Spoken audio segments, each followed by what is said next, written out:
hear a conversation between a psychiatrist in the medical centre of the college and a new student. First, you have some time to look at questions 1 to 4.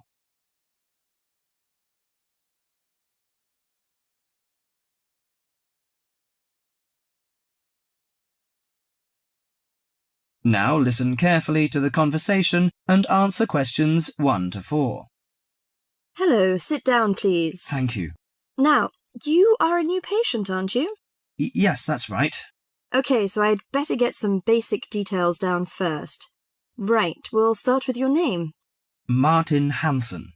Do you spell that S-O-N or S-E-N? Hansen. OK, and you're a first-year student? Yes, I am. Study in? Electronics, actually. I hope you enjoy it. Thanks. And your address? 2805 Hesperian Avenue, Hayward. 2805 and Hesperian. Yes, that's Hesperian. Hayward, Hayward. And your phone number?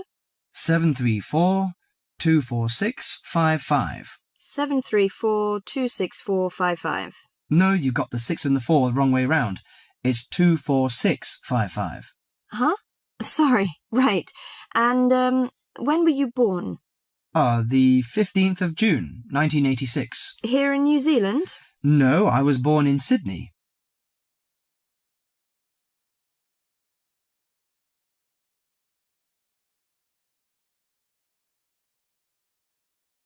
Before you hear the rest of the conversation, you have some time to look at questions 5 to 10.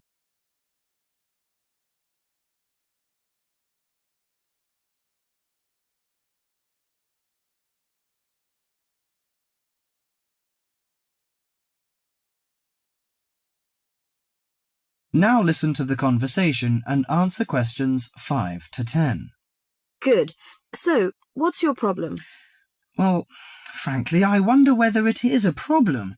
I get the blues, and it lasts for quite a while. I don't know how to... Yes, we all feel sad or get the blues now and again. Generally, our sadness lessens in time, and with the support of friends. However, if the depression leads to difficulty in thinking and greatly disrupts your daily routine, it can be evidence of a psychiatric problem. What do you feel exactly? I always feel sad and worthless. I find it hard to fall asleep and wake up early in the morning. How long has it lasted? Nearly half a month. Do you feel fatigue or loss of energy? Or you may have lost interest or pleasure in usual activities? Yes, sometimes.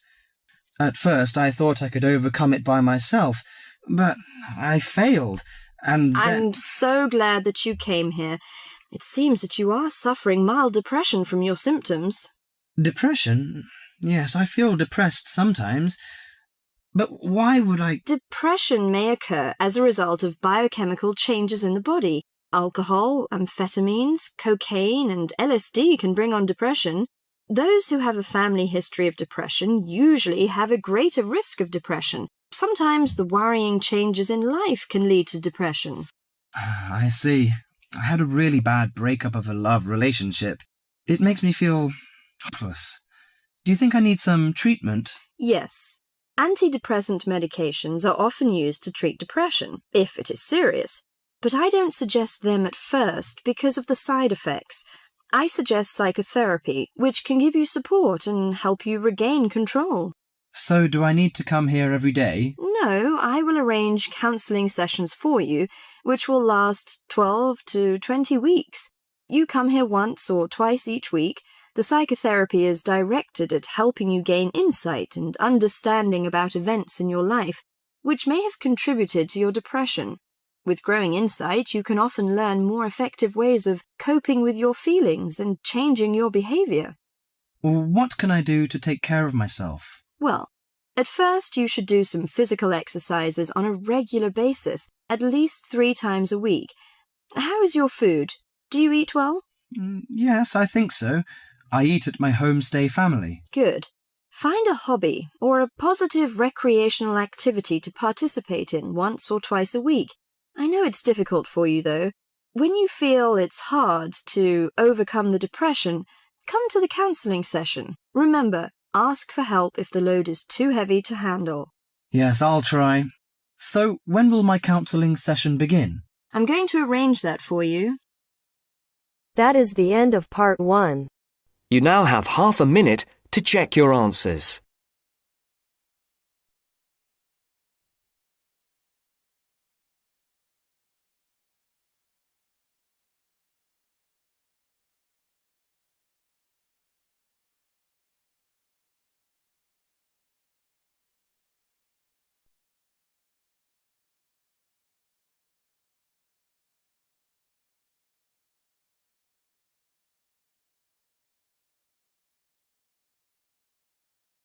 Now turns to part 2.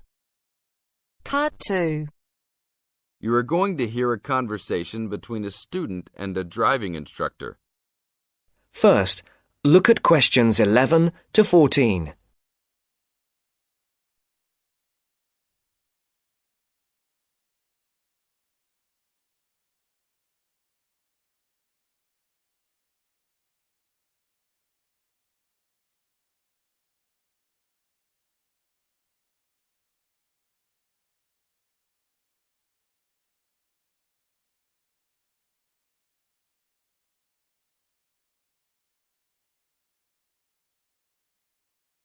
Listen carefully. Hello, I'm going to be your driving instructor today. Are you ready to begin? Hi, hope you don't mind. It's my first time driving a car. Of course not. That's my job. I teach people like you how to become a safe and responsible driver. So let's begin. Remember, the most important rule of driving: safety first. There are some steps to follow. First, you should put on your seatbelt. You should always remember to do that. In case of an accident or emergency, having a seatbelt on is of utmost importance. Okay, I have my seatbelt on. Now what should I do? Start the car. Good. Now make sure that the steering wheel is in the proper position and that your seat is not too far or not too close to the pedals. I'm all ready to go. Should I shift into first gear? Don't forget to put the parking brake down. You don't want to drive with that up. Oh yeah, I almost forgot. If I have the parking brake on, I won't be able to accelerate. Yes, that's right. Now put the car in reverse and slowly back out of the parking space. Good. Put the car in first gear. When should I shift? Is it better to shift slowly or quickly? You can shift whenever you feel is appropriate. This means shifting should occur smoothly. Do not shift too slowly or you will stall. Shifting too fast will waste gas. Shifting is simple. Just remember to shift smoothly. To shift, you will have to push the clutch and then push the gas pedal. Before the broadcast continues, look at questions 15 to 20.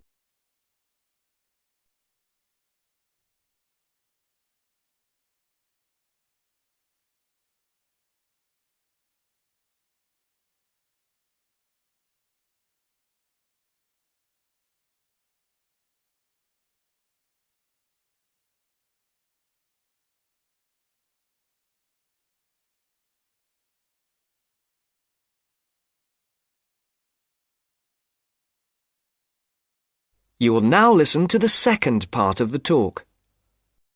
Remember, smoothly is the key to good shifting. Like this? Yes, that's good. Now keep it slow. Don't drive very fast just yet. Be sure to constantly check your mirrors for oncoming traffic. Always be aware of everything that is around you, including 3 important things. Remember these 3: people crossing the streets, other cars, and bicycles riding next to you. What should I do if I see a yellow light? Well, it's always better to brake instead of trying to run it. But if you're travelling at a speed where it's impossible to stop in time, then you should try to make it across the intersection. But remember, you should always try to stop. It's the safest way to avoid an accident. Even if I have to brake very suddenly? Yes, even if you have to brake suddenly. What about if a driver behind me is going a lot faster than I am? You should always be ready to move to a slower lane if a driver behind you is forcing you to go faster than you are comfortable with. Never try to speed up to accommodate a faster driver. You could risk an accident or a speeding ticket. It's better to let him go. That sounds like good advice.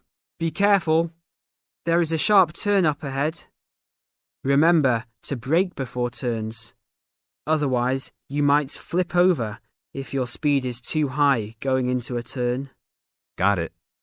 I know that I should always try to observe all traffic safety. That's right. If safety is not your first priority, it will make driving very dangerous for you and other drivers on the road. Okay, park the car here. You did a great job today for your first day. I'll see you in 3 days. Thanks so much. I will see you then.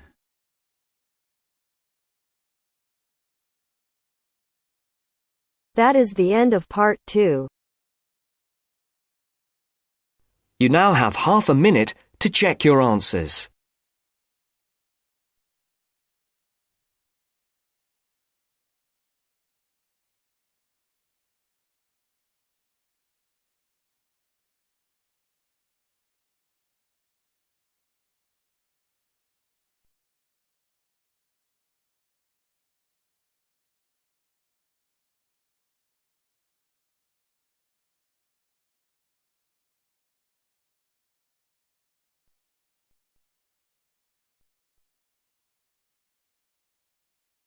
Now turns to part 3.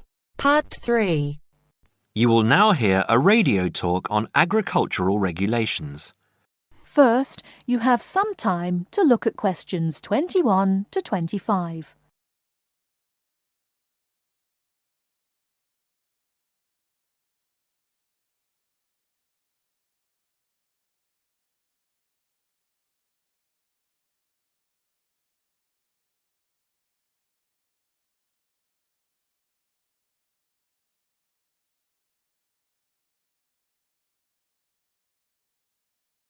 Now listen carefully and answer questions 21 to 25.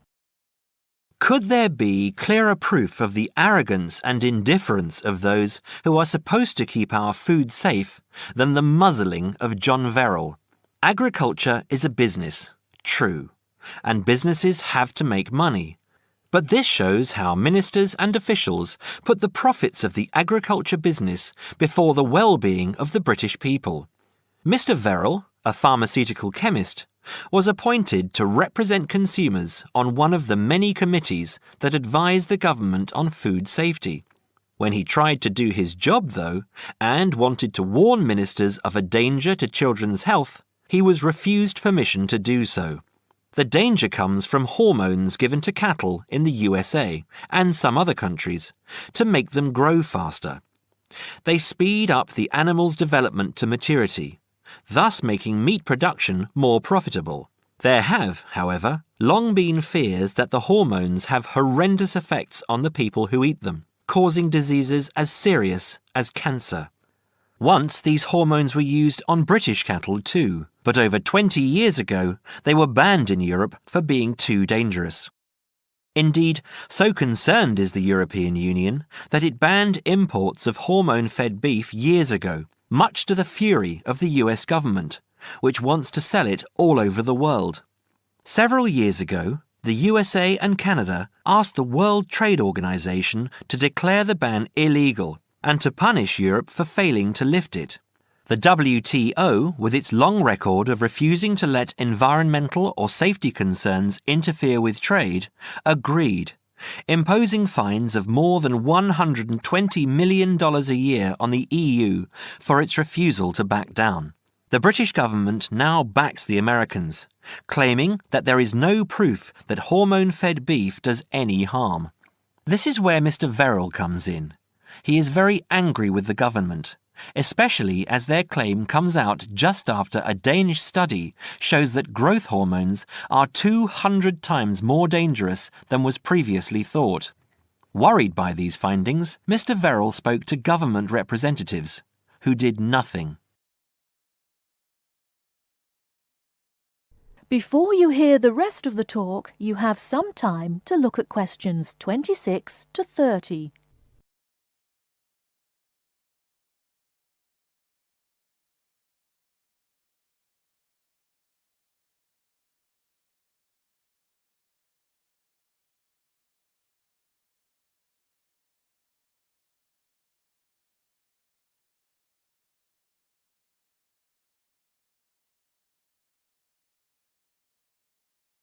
Now listen and answer questions 26 to 30.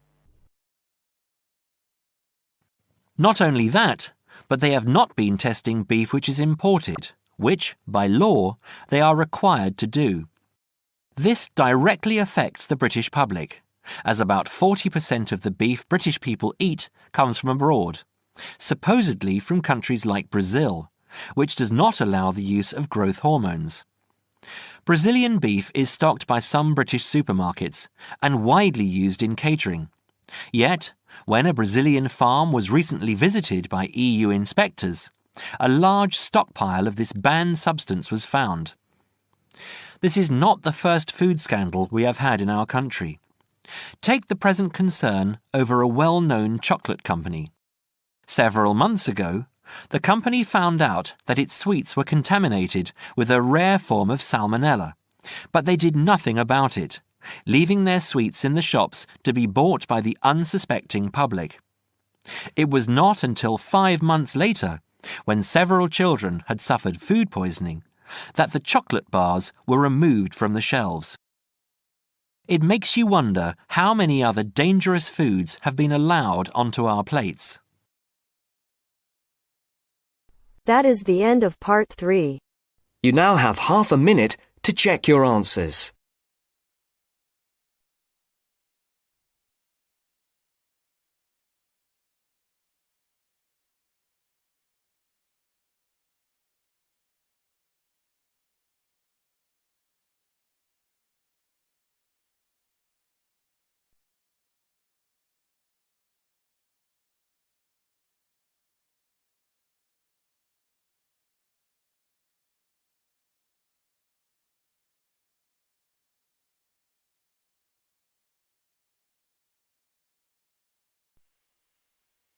Now turns to part 4. Part 4. You're going to listen to a talk about tea in the UK. First, you have some time to look at questions 31 to 40.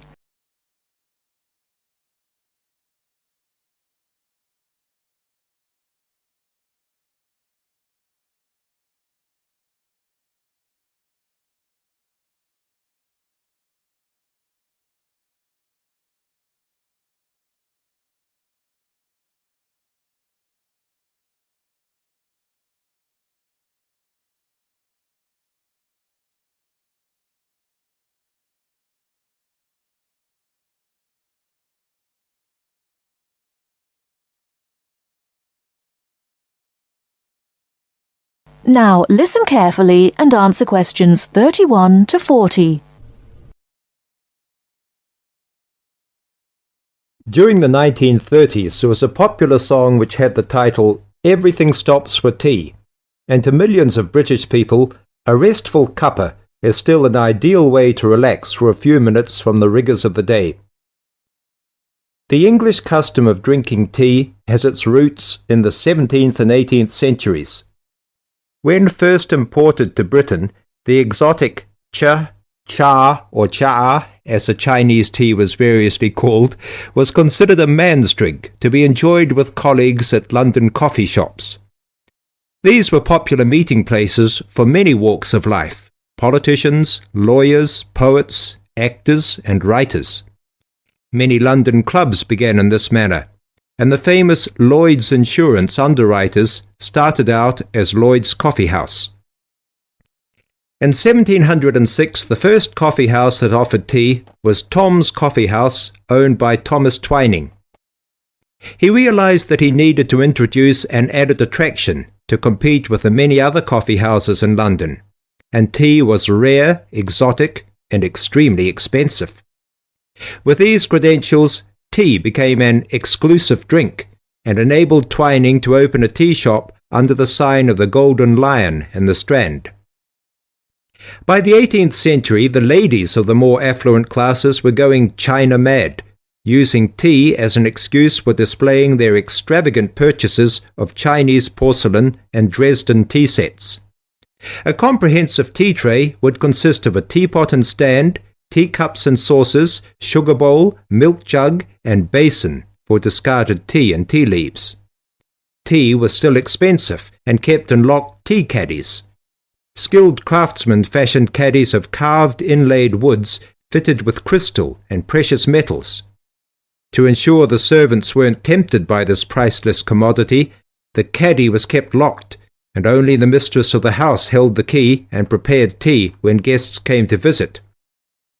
No well-brought-up young Englishwoman could consider herself socially acceptable unless she knew how to brew a proper cup of tea. As the 18th century progressed, changes in commerce and working hours resulted in the main meal of the day being taken much later in the evening. The prospect of lasting from breakfast until evening did not appeal to the Duchess of Bedford, who is usually credited with being the first to alleviate late afternoon hunger pangs by introducing a small 4 o'clock meal served with tea. With time, the light, wafer-thin toast or delicate white bread gave way to exotic fillings like tomato and egg, cucumber, chicken, or potted shrimps, followed by buttered scones, crumpets, or elegant pastries. The popularity of tea continued to spread, but it was not until 1839 that the first shipment of Assam Indian tea was landed in Britain. A healthy trade with India was soon established, and tea clippers, like the Cutty Sark, now a museum in a dry dock at Greenwich, were reaching the peak of their sailing days.